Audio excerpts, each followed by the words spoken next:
সুযোগ বুঝে ক্ষতি করেন এমন সহকর্মীকে সামলানোর ৭ উপায়। সহকর্মীকে চাইলেও আপনি সব সময় এড়িয়ে চলতে পারবেন না। সামনাসামনি খুবই ভালো মানুষ, বিনয়ী, হেসে কথা বলেন, অথচ সুযোগ পেলে ক্ষতি করতে ছাড়েন না। এমন কেউ যদি আপনার সহকর্মী হন, নানাভাবেই মুশকিলে পড়তে পারেন আপনি। আপনার অনুপস্থিতিতে আপনাকে নিয়ে মুখরোচক গল্প ছড়াতে পারেন তিনি। আপনার গুছিয়ে আনা কাজ নষ্টও করে দিতে পারেন। কৌশলে ঊর্ধ্বতন ব্যক্তিদের সামনে আপনাকে অপদস্থ করতে পারেন। দ্বিমুখী চরিত্রের এই মানুষদের কিভাবে সামলাবেন? একজন সহকর্মীকে চাইলেও আপনি সবসময় এড়িয়ে চলতে পারবেন না। কাউকে এড়ানোর জন্য চাকরি ছেড়ে দেওয়াও যুক্তিসঙ্গত সিদ্ধান্ত নয়।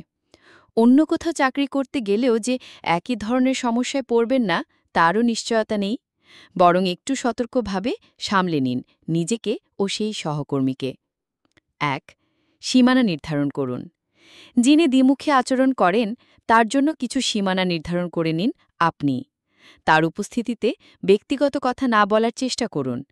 কাজের ক্ষেত্রে আপনার কোথায় সুবিধা হচ্ছে, কোথায় অসুবিধা হচ্ছে, তা নিয়েও তার সামনে আলাপ করবেন না। তবে আচরণে পেশাদারত্ব বজায় রাখবেন অবশ্যই। এমনটা যেন মনে না হয় যে আপনি তার ওপর বিরক্ত। ২. অন্যের প্রসঙ্গে আলাপ এড়িয়ে চলুন। এমনটা হতেই পারে যে তিনি আন্তরিকভাবে তার কোনো খারাপ অভিজ্ঞতার কথা ভাগ করে নিচ্ছেন আপনার সঙ্গে, যেখানে আপনাদের তৃতীয় কোনো সহকর্মী জড়িত। এসব ক্ষেত্রে মন্তব্য করা থেকে বিরত থাকুন। আপনার কথাটি পরবর্তী সময়ে ওই ব্যক্তির কাছে ভিন্নভাবে উপস্থাপন করা হতে পারে। আদতে অন্যের অনুপস্থিতিতে তার প্রসঙ্গে কোনো কথা বলা বা শোনা থেকে সবসময় বিরত থাকাই উচিত। ৩. ভালো মানুষদের সঙ্গে চলুন। অফিসে যারা কাজকেই প্রাধান্য দেন ও যারা অন্যের বিষয় নাক গলান না, এমন মানুষের সঙ্গে সুসম্পর্ক রাখুন। কাজের ক্ষেত্রে তাদেরই সহায়তা নিন। তবে তাদের সামনেও কারো সম্পর্কে নেতিবাচক মন্তব্য করবেন না, তাতে আপনার ব্যক্তিত্ব নষ্ট হবে। ৪. মনের শান্তিকে প্রাধান্য দিন। ব্যক্তিগত জীবনে অফিসের কোনো ঘটনার প্রভাব পড়তে দেবেন না।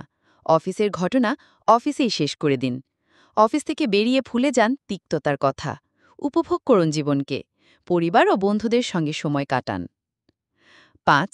শান্ত থাকুন। তিক্ত বিষয়ে কথা বলতে হলেও শান্ত থাকুন।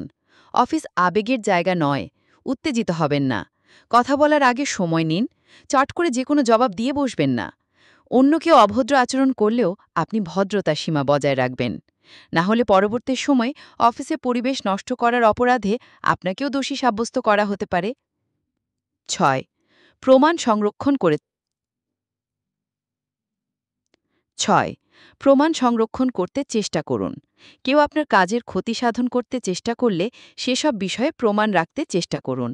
সরাসরি প্রমাণ না থাকলেও তারিখ সময়সহ ঘটনাটি লিখে রাখুন নিজের মতো করে। পরিস্থিতি জটিল হয়ে পড়লে এগুলো কাজে আসবে। ৭. প্রয়োজনে ঊর্ধ্বতন ব্যক্তিকে জানান। দিনের পর দিন কারো দ্বিমুখী আচরণের কারণে আপনি যদি ভুক্তভোগী হন, তাহলে ঊর্ধ্বতন ব্যক্তিকে আনুষ্ঠানিকভাবে জানিয়ে রাখতে পারেন যে ওই ব্যক্তির কারণে কাজের পরিবেশ নষ্ট হচ্ছে। বিষয়টা যেন নালিশ করার মতো মনে না হয়। ব্যক্তিগতভাবে আপনার খারাপ লাগার চেয়ে কর্মপরিবেশ নষ্ট হওয়ার বিষয়টিকে বেশি গুরুত্বের সঙ্গে উপস্থাপন করুন।